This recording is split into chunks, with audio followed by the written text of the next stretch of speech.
두셨는데 거기 뼈가 가득하더라. 나는 그 뼈를 사방으로 지나가게 하시기로 본즉 그 골짜기 지면에 뼈가 심이 많고 아주 말랐더라.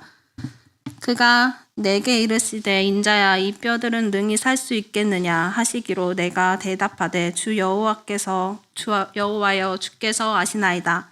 또 내게 이르시되 너는 이 모든 뼈에게 대언하여 이르기를 너는 마른 뼈들아 여호와의 말씀을 들을지어다. 주 여호와께서 이 뼈들에게 이같이 말씀하시기를 내가 생기를 너희에게 들어가게 하시니 너희가 살아나리라. 너희 위에 힘줄을 두고 살을 입히고 가죽으로 덮고 너희 속에 생기를 넣으라. 너희가 살아나리라. 또 내가 여호와인 줄을 너희가 알리라 하셨다 하라. 이에 내가 명령에 따라 대언하니 대언할 때에 소리가 나고 움직이며 이 뼈 저 뼈가 들어맞아 뼈들이 서로 연결되더라. 내가 또 보니 그 뼈에 힘줄이 생기고 살이 오르고 그 위에 가죽을 덮이나 그 속에 생기가 없더라. 또 내게 이르되 인자야 너는 생기를 향하여 대언하라. 생기에게 대언하여 이르기를 주 여호와께서 이같이 말씀하시기를 생기야 사방으로부터 와서 이 죽음을 당한 자에게 불어서 살아나게 하라 하셨다 하라. 이에 내가 그 명령대로 대언하였더니 생기가 그들에게 들어가매 그들이 곧 살아나서 일어나 서는데 극히 큰 군대더라.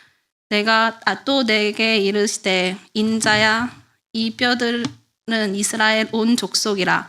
그들은 이르기를 우리의 뼈들은 말랐고 우리의 소망은 없어졌으니 우리는 다 멸절되었다 하느니라. 그러므로 너는 대언하여 그들에게 이르시기를 주 여호와께서 이같이 말씀하시기를 내 백성아 내가 너희 무덤을 열고 너희로 거기에 나오게 하고 이스라엘 땅으로 들어가게 하리라. 내 백성아 내가 너희 무덤을 열고 너희로 거기에서 나오게 한즉 너희는 내가 여호와인 줄 알리라.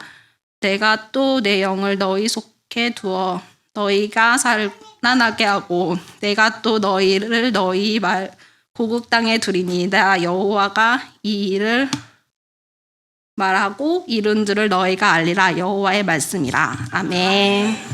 생존의 문제가 발생하는 생활의 극난함의 환경이 우리 삶 속에 주어지면 우리의 신앙에 어떤 주님을 찾게 되고 우리의 신앙이 회복돼야 되는 것이 어떻게 보면 당연한 것이라고 생각합니다. 그런데 그렇지가 않아요. 생존의 문제가 주어지고 생활의 극난한 환경적 삶의 역사가 주어지면 먹고 살기 위해 고전분투하느라고 주님을 더 찾을 수 있을 것 같은데 주님을 더 찾지 않고요. 주님 앞에 나와 기도해야 되는 데에 뛰어다니기 바쁘고 살려고 몸부림치는 우리의 모습을 볼 수가 있어요. 이상하지요? 그러면 반대로 생활이 넉넉하고 환경이 풍요로워지고 부유해지지 못했어요. 어때요? 그러면 이제 주님을 찾을만 하잖아요. 그죠? 왜? 어려울 때, 힘들 때에 정말 살기 위해서 발버둥 쳤으니까 여유 있고 생활할 수 있고 풍요로움 가운데 우리가 누리는 삶을 살면 그때 주님을 더 찾아야 되는 것이 당연한 거 아니에요? 아멘을 안 하시고 작정하셨어요. 그런데 희한하게도요. 풍요롭고 여유 있어지고 생활이 넉넉해지고 삶에 어떤 여유가 주어지잖아요. 그러면 또 주님을 안 찾아요. 이상하지요? 그러니까 이리도 안 찾고 저리도 안 찾아요. 저는 그걸 갖다가 그렇게 봅니다. 어려울 때에 하나님을 찾는 사람이 있고 여유 있으니까 하나님의 일을 더하는 사람이 있는 반면 없으면 세상 속에서 발버둥 치고 살아가려고 내 생존의 문제를 위해서 무슨 지금 이렇게 정말 남의 다리 긁는 소리야. 내가 먹고 살기도 힘들고 바빠 죽겠는데 뭐 교회 가서 뭐 한다고 뭐 그게 뭐가 중요해 하면서 오히려 그것을 갖다가 부정하고 열심히 몸부림치는 그런 모습을 이 사람이 있는 그런 성도가 있는가 하면 그럼 부유해지면 그 사람이 좀 않느냐? 부유해지니까 부유해지는 마음 가운데 더 게을러지고 주임 찾기보다 내 주어진 부유를 누리기 바쁘는 모습이 있다. 이것을 제가 이렇게 육신적인 모습으로 표현할 수 있습니다. 어릴 때 가난한 환경을 사는 사람이 있는데 이 가난한 환경을 살아온 사람들 가운데는요, 두 가지 분류가 있습니다. 어떤 분류가 있느냐 하면 가난한 삶을 살았기 때문에 그 아픔을 누구보다 잘 알아요. 누구보다 잘 알기 때문에 나는 이렇게 가난하고 어려웠으나 내가 가난해 보니까 이렇게 삶이 힘드니까 내가 열심히 주어진 물질과 재능을 가지고 기부하고 물질로 어려운 환경, 가난한 환경을 살아가는 사람들, 고아와 과부와 나그네를 섬기는 사람이 있고 또 그리고 그 자기 재능을 기부하는 사람이 있는 반면 어릴 때 그 가난한 환경 속에서 지옥같이 힘든 시간을 살아온 사람 가운데는 그 가난한 것을 마음에 두고서 내가 가난할 때 나를 누가 도와줬어? 안 도와줬으니까 내가 누굴 도와줘? 하고 성이 돼서 부유해질 때도 자기밖에 모르는 사람이 있어요. 그렇죠? 자, 또 다른 방법을 해볼까요? 사랑받고 사는 사람이 사랑할 줄 안다고 하잖아요. 근데 사랑받고 산 사람이 오히려 사랑하지 못하는 사람이 있어요. 왜? 자기밖에 사랑할 줄 모르는 거예요. 나는 사랑받는 게 당연한 거야. 그래서 나이 먹고 성숙해지고 성이 돼서도요, 여전히 자기를 사랑해 주기를만을 원하고 사랑받기만을 원하는 사람이 있는가 하면 사랑받고 어릴 때 살았던 사람들 가운데는 사랑이 이렇게 소중하고 귀한 거구나 알고 사랑받지 못하는 사람들, 자기의 사랑을 받은 사랑을 사이에 환원하는 그런 사람들이 있어요. 자, 여러분은 어떤 사람들이에요? 나는 어떤 사람일까? 통틀어서 나는 힘들 때 더 기도하는 사람이고 주님의 일을 찾고 주님을 구하고 살고 여유 있으면 여유 있으니까 주님의 일을 더 하는 사람이에요? 아니면 힘들 때 어려울 때 먹고 살기도 힘든데 무슨 여유 있는 소리냐? 그래서 발버둥 치고 교회 일도 못하고 주님의 일도 못하고 주님 찾지도 않고 사회 속에서 정말 편안히 뛰어다니다가 부유해져도 여전히 세상 속에 바쁜 사람이에요. 이왕이면 저와 여러분이 전자가 되기를 주의로 축원드립니다. 오늘 본문의 말씀은 에스겔 선지자가 환상 가운데 하나님의 역사 가운데 골짜기에 흩어진 메마른 뼈들을 보는 환상의 내용으로 시작돼서 그 내용의 본질을 우리 하나님이 에스겔 선지자를 통해서 깨닫게 해주고 보여주는 내용의 부분입니다. 예루살렘의 멸망은요, 신앙의 파산을 의미합니다. 성읍의 재건만큼이나 힘든 것이 무엇이냐? 신앙의 재건이라고 볼 수 있어요. 한번 생각해 보세요. 우리도 마찬가지. 기도의 무릎을 꿇던 사람이 어느 날부터 기도의 무릎을 꿇지 않잖아요.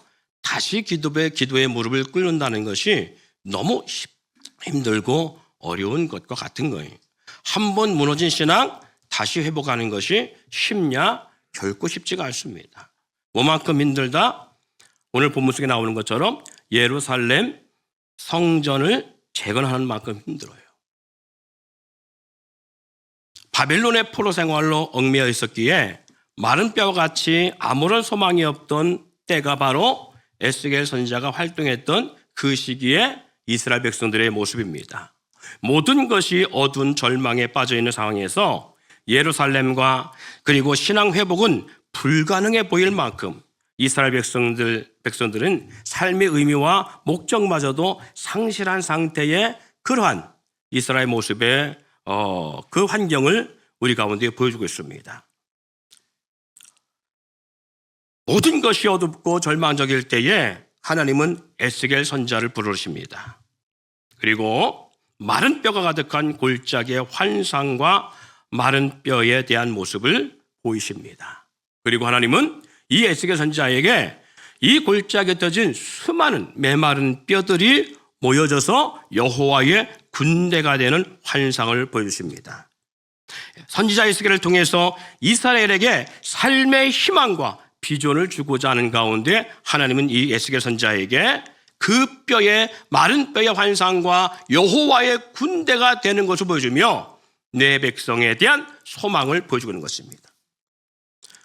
불가능을 가능케 하시는 하나님의 능력을 보게 하고자 하시는 그 전적인 하나님의 에스겔을 향한 역사임을 볼 수 있습니다. 하나님의 의도가 이스라엘을 회복시키는 것이라면 기적을 일으켜서라도 반드시 그 일을 이루실 것이라고 하는 하나님의 뜻을 에스겔 선지자를 통해서 알게 하시는 것입니다. 사랑하는 성도 여러분, 그렇다면 오늘 저와 여러분 이 시대에 우리가 살아가는 이 땅의 모습은 어떨까요? 또 그리고 우리의 모습은 어떨까요? 죄악이 관영하고 불의가 가득하며 선악이 없는 세대, 삶의 목적도 의미도 없는 세대입니다. 삶의 절망이 가득한 영적 공허의 세대가 이 세대라고 볼 수 있습니다. 다음 세대의 젊은이들은요, 돈을 위해서 몸도 팔고 영혼을 파는 그러한 세대 가운데 살아갑니다. 요즘은요, 결혼의 조건 가운데요, 여성들이 남자를 선택하는 기준 가운데 하나가 뭐냐면 나이 차이, 신분의 차이가 아니에요. 내게 돈을 줄 수만 있다면 10살, 20살의 차이가 나도 그 사람과 결혼을 하려고 하는 그러한 물질 만능주의적 세대 속에 살아가고 있는 시대가 이 시대의 모습입니다. 모든 문화는 사탄에게 잠식되어지고 이단들의 강성으로 진리를 보지 못하며 악을 도모하며 귀신과 어둠의 영을 사모하는 세대가 이 세대의 모습입니다. 모든 드라마가 그리고 모든 영화가 그러하듯이 마치 사탄 그리고 귀신의 역사가 마치 우리의 인간을 돕는 존재처럼 선하게 그려지는 시대고요. 요즘 젊은 세대 가운데 이러한 모습은 너무나 일상이 된 문화의 코드가 되고 있습니다. 얼마 전 세계적인 그러한 인기를 끌었던 K영화 제목은 뭐죠? 이름이? 그 영화도 보면요, 결국 어둠의 사자에 대한 내용인데 그것이 마치 너무나 잘 그려져 있어요.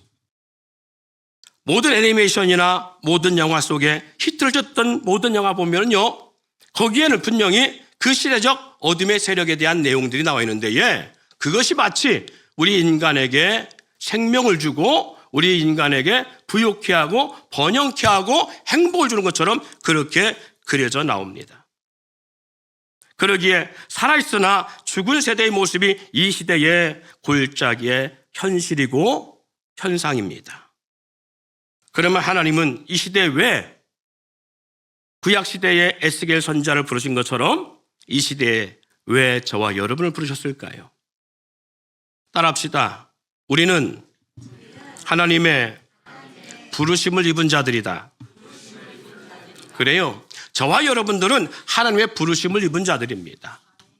하나님 부르시지 않았다면 이 자리에 있을 수 없고요, 이 부활절을 기념하는 주일 예배에 함께 예배할 수 없었겠지요. 본문 가운데 에스겔 선지자에게 보이신 환상, 하나님은 이 선지자를 통해서 무엇을 보여주고자 했을까? 선지자는 또 무엇을 보았는가 하는 것입니다.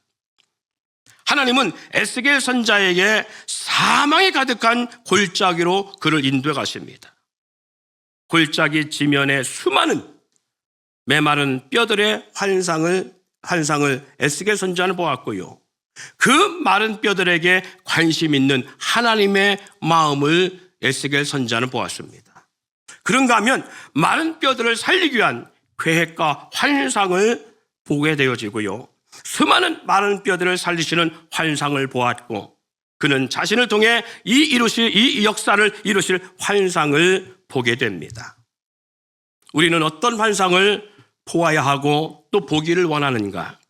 왜 하나님은 오늘 이 시대에 우리를 부르셨을까라고 했을 때에 하나님의 부르심에는 아무 목적이 없거나 의미 없이 부르심의 역사는 없습니다. 세상말로 옷깃만 스쳐도 인연이라는 말씀이 있듯이 사랑하는 성도 여러분, 저와 여러분의 부르심 속에는 하나님의 필연적인 역사가 있음을 기억하길 원합니다. 에스겔 선지자를 부르신 이유가 바로 그의 이스라엘 백성을 향한 하나님의 마음과 궁휼함이 있듯이 오늘 우리도 다르지 않을 거라 봅니다. 어떤 환상을 보기를 원하시느냐? 하나님이 우리를 부르심 가운데 우리가 보기를 원하는 하나님을 향한 그 환상 가운데 보기를 원하시는 것은 성령님의 역사로 우리로 하여금 이 시대의 이 골짜기의 환상을 보기를 원하시는 것입니다. 마른 뼈를 보며 아파하는 아버지의 마음을 보기를 원하십니다.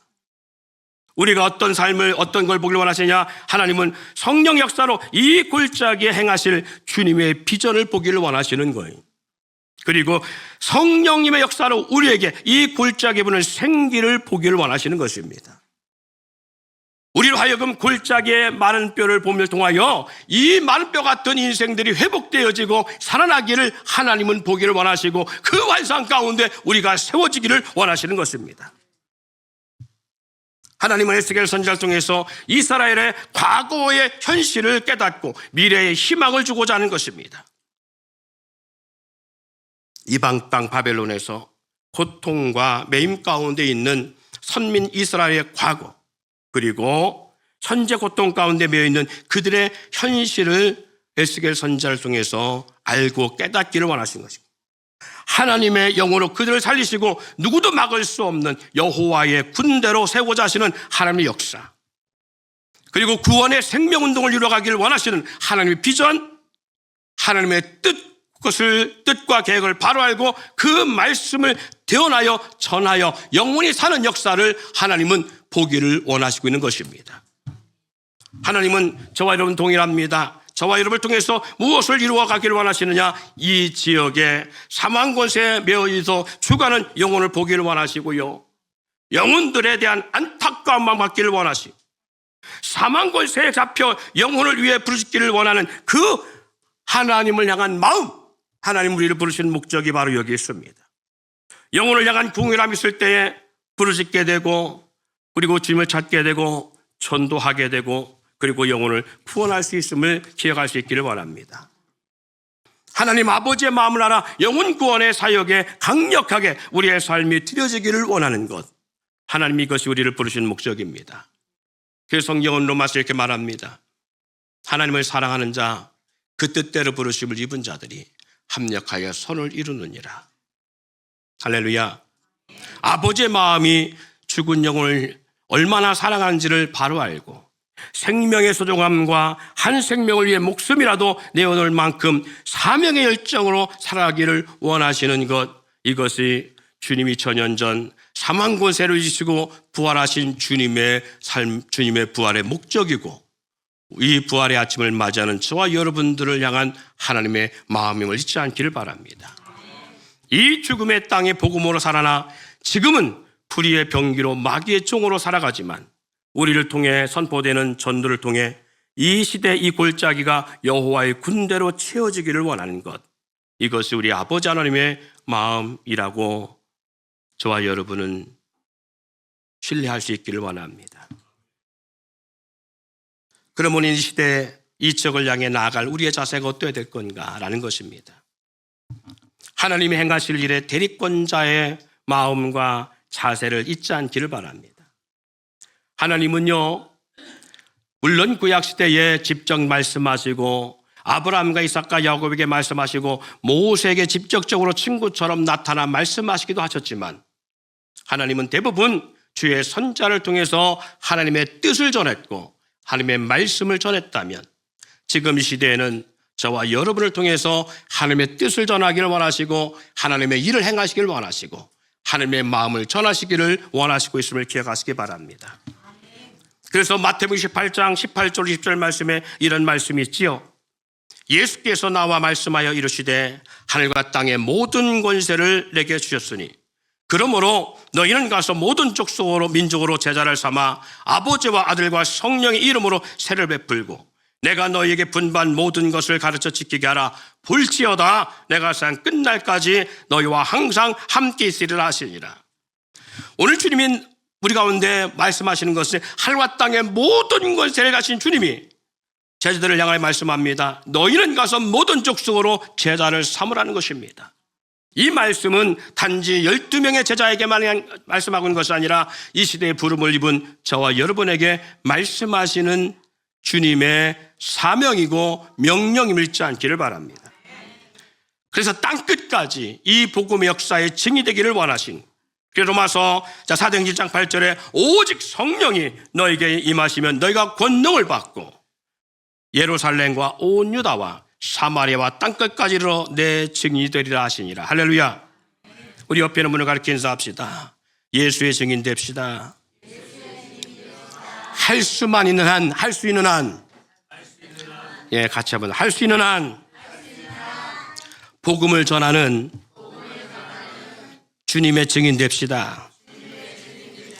그래요. 선지자나 제자들에게 권능을 주고 있듯이 주님이 기뻐하시는 거룩한 사역을 감당할 때 우리에게도 뭐가 주어지느냐? 권능이 주어진다는 사실을 잊지 않기를 바랍니다. 밥을 먹고 일을 하지 않으면 내가 몸에 어떤 힘이 있는지를 알지 못합니다.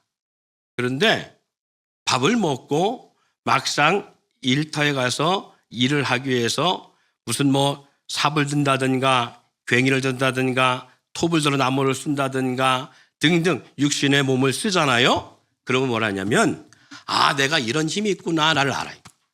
뿐만 아니라 우리가 먹고 마시고 입는 삶 속에 내 재능, 내게 주어진 재능은 가만히 있으면 나타나는 게 아닙니다. 내게 주어진 재능은 내가 그 재능을 발휘할 때서야 나에게 이런 재능이 있구나를 알 수 있어요. 그래서 우리는 젊을 때나 나이 먹어서나 아이 때나 할 것 없이 내 재능, 나에게만 준 고유의 재능을 우리는 찾아보려고 하고 그것을 활용하려고 하는 몸부림이 우리 가운데 있어야 됩니다.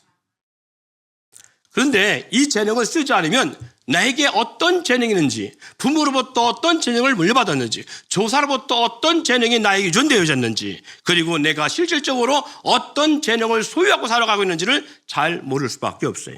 그래서 부모들이나 선생들은요, 어릴 때부터 자녀나 아이들에게 이것도 시켜보고 저것도 시켜보고 이것도 하게 하고 저것도 하게 하는 거예요. 죄송합니다만 가족 얘기해서 어릴 때 우리 딸이 일찍 학교에 들어가니까 못 따라가는 거예요. 못 따라가니까 그 딸이 그 공부하는 것에 대한 어떤 그런 버거움을 갖게 돼서 공부를 하는 것에 대해서 이렇게 좀 포기하려고 하는 자세가 보이더라고요. 왜냐하면 저는 제가 알기로는 우리 집안에 좀 예술적 감각이 흐른 것 같다 싶어서 미술을 좀 시켰는데 미술에 대해서 힘들어하는 걸 몰랐어요. 힘들어 하더라고요. 그래서 이걸 좀 어떻게 좀 바꿔볼까 그러고서 태권도장으로 이렇게 바꿔버렸어요. 그러니까 어떤 그런 예술적 분야에서 체육적 분야로 이렇게 바꿔봤어요. 태권도장 하니까 그게 나오더만. 태권도장 하니까 남자들 다 잡더라고. 예. 그때 아이가 거기서 뭔가 새로운 자기의 재능을 발견하고 어떤 새로운 어떤 자기의 배움에 대한 토대를 만드는 또 다른 모습을 갖게 된 것을 제가 잠시 보면서 여러 가지를 시켜봐야 되는구나. 이것도 시켜봐야 되고 저것도 시켜봐야 되는구나 라는 그때 알았어요. 사랑하는 여러분, 남들 하는 것 내가 못한다고 우리는 그것 때문에 좌절하거나 어떤 내 삶이 나는 왜 이렇게 하는 게 없고 무능하고 재능도 없는 사람으로 태어났는가 그런 인생 살아가는가 그렇게 할 의미가 없습니다.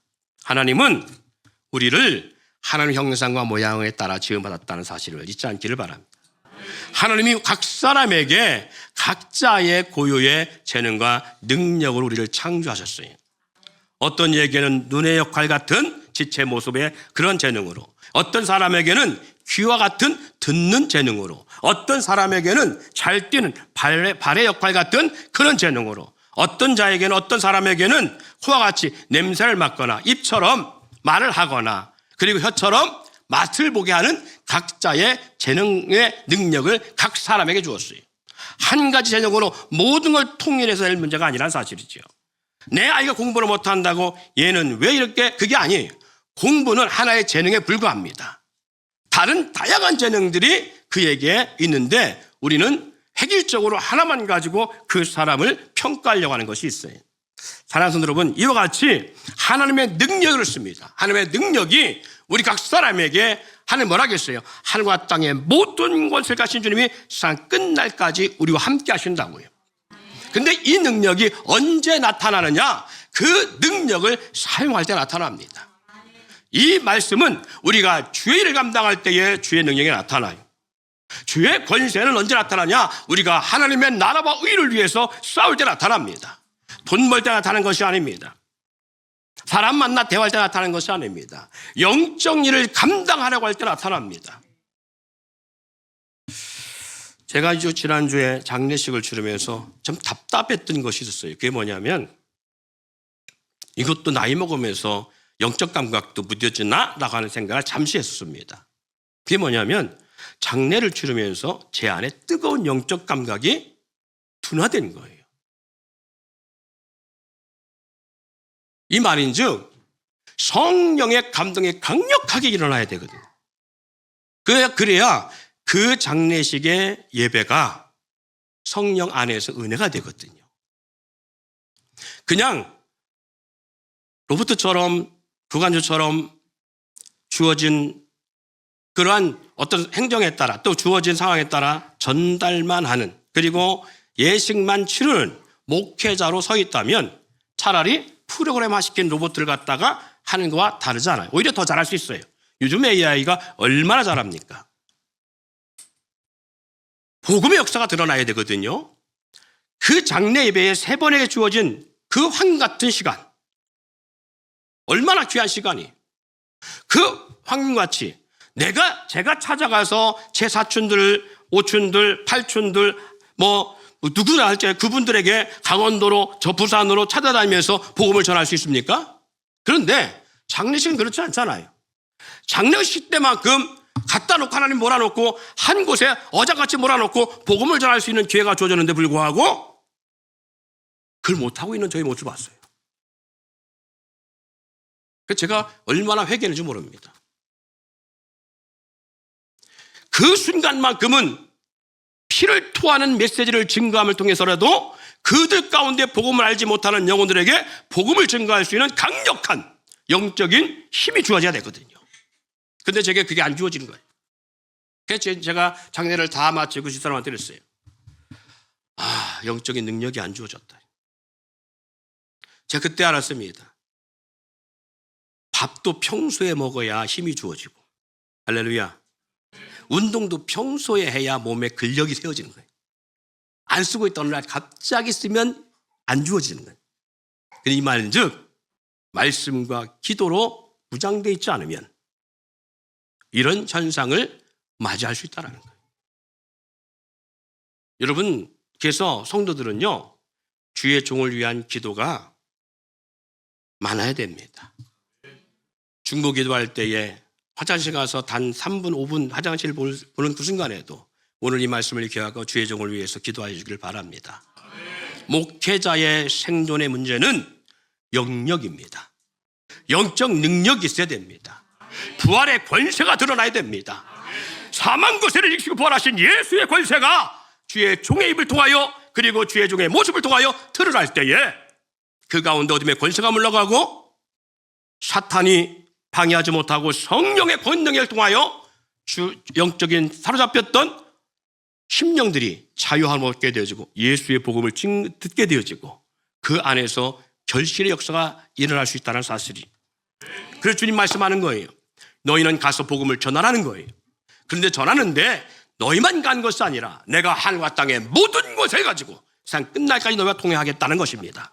그런데 이건 언제 나타나냐? 우리가 이 영적인 삶을 살아가고자 할 때에, 생명력 있는 삶을 살아가고자 할 때에 주어진다는 사실을 잊지 않길 바랍니다. 예수님이 십자가의 죽으심이 우리 가운데 아무 영향력이 없다면, 예수 뒤에 십자가의 죽으심과 부활에 우리의 삶에 아무 역사가 없다면 한 사람의 일반적인 사람이 죽음과 다르지 않습니다. 여러분 기억하십시오. 나무 하나가 죽어도 거기서 씨앗이 떨어져 새로운 나무의 군락을 이루고요. 콩 하나가 떨어져 썩어도 그 안에서 썩어지로 끝나는 것이 아니라 더 많은 결실의 콩의 열매가 나무가 콩이 자라게 되고 그 가운데 이삭이 그 안에 결실하는 것처럼 하나의 미물인 그러한 생물의 콩도 100배, 60배, 30배의 결실의 열매를 맺거든. 하물며 한 인간도 아니고 만왕의 왕이신 하나님이 죽으셨어요. 그리고 그 하나님이 죽으심으로 끝나지 아니하고 사망 권세를 이기시고 부활했다는 사실입니다. 그런데 그 부활의 역사가 우리의 삶에 아무 영향력을 미치지 못한다? 우리의 삶에 아무 역사가 나타나지 않는다? 내 삶에 아무 역사가 나타나지 않는다? 그것은 한 인간의 죽음보다 못한 것이고 한 콩의 땅에 떨어져 썩음보다도 못한 존재가 될 수 있겠지요. 우리가 그런 예수라면 우리 믿을 필요가 없겠지요. 그러나 기억하십시오. 예수의 죽으심과 십자가의 죽으심과 부활의 역사는 2000년 동안 전 세계에 복음이 증거되는 곳에 어마어마한 우리가 말로 표현할 수 없는 권능과 역사가 드러나고 이루어졌다는 사실들입니다. 그렇다면 내 삶 속에 일어나지 않고 있다면 그것은 주님의 문제가 아니라 내 문제이겠지요. 한갓 미물도 죽은 후에 흔적이 있고 그 영향력이 주어지는 데에 만왕의 왕이신 주님이 나를 위해 달려 죽으시고 나를 위해서 죽으신 그 주님이 3일 만에 음부의 권세를 주시고 부활하셨는데 내 삶에 아무 증거가 나타나지 아니하고 내 삶에 아무 능력이 나타나지 아니하고 내 삶에 아무 영향력이 없다? 그 주님은 우리 가운데 쓸모없는 거겠지요. 기억하세요. 주님의 부활은 우리 가운데 우리도 부활이라는 것을 잊지 않기를 바랍니다. 권능의 부활하심의 역사가 우리 가운데 함께할 때에 내가 믿지 아니함을 통해서 주어지지 않는 거예요. 내가 그 능력을 사용하지 않아서 주어지지 않는 것입니다. 근력은 내가 그 근력을 쓰고자 할 때에 그 근력이 주어지는 것처럼 우리 삶 속에 영적인 역사는 내가 그 영적인 역사를 쓰고자 할 때 주어집니다. 여러분 아침에 출근하면 기도하십니까? 여러분의 삶의 현장 가운데서 직장에서 내게 주어진 직장의 환경 가운데서 손을 들고 선포하며 기도하십니까? 아침에 일어나서 기도하십니까? 저녁에 잠자기 전에 나의 삶을 하루를 마감하며 기도하십니까? 내 자녀가 아침에 학교 갈 때 그 아이들의 머리에 손을 얹거나 아니면 그 아이의 뒷모습을 보고서 기도하십니까? 내 남편이 출근할 때에 내 아내가 출근할 때에 그들을 놓고 선포하며 이 하루가 하나님의 능력 안에서 이 부활의 능력이 이 자녀 가운데 이 아내 가운데 내 남편 가운데 나타날지어다 선포하고 기도하십니까? 안 하니까 아무것도 안 나타나는 거예요. 예수는 화상이 아닙니다. 예수는 소설책의 주인공이 아닙니다. 예수는 만왕의 왕이시고 예수는 창조자 하나님이시며 예수는 우리를 사랑하사 나를 위해 십자가를 죽으시고 내 죄를 당신의 십자가의 모든 것을 담당하시고 그리고 나를 살리시기 위해서 부활하시고 사망 권세를 쌍손에 거머쥐고 음부의 권세를 그 발 아래 누르시며 우리와 함께 하시는 주님을 잊지 않기를 바랍니다. 결론으로 말씀드립니다. 많은 사람을 옳은 대로 돌아오게 한 자는 별과 같이 영원토록 빛나게 한다고 말씀합니다. 주님이 하늘 보좌를 버리시고 이 땅에 오셔서 고난의 십자가를 지신 이유도 사망 권세를 이기시고 부활하신 이유도 성령을 통해 권능을 주신 이유도 우리를 부르신 모든 이유도 영혼 구원이며 하나님의 나라와 의를 위한 이름을 잊지 않기를 바랍니다. 오늘 이 지역에 교회를 세우시고 이곳에 우리를 부르신 이유도 바로 이 땅에 마른 뼈처럼 죽어가는 영혼을 구원하라고 저와 여러분들을 부르시고 세우셨다는 사실을 잊지 않기를 바랍니다. 부활의 역사를 기념하며 누리는 저와 여러분 되기를 바랍니다. 천하보다 귀한 한 영혼을 구원하여 하나님께 봉헌해 드릴 수 있는 저와 여러분이 되어서 2026년에 여호와의 말씀을 이루는 한 해가 되기를 주님은 축원드립니다.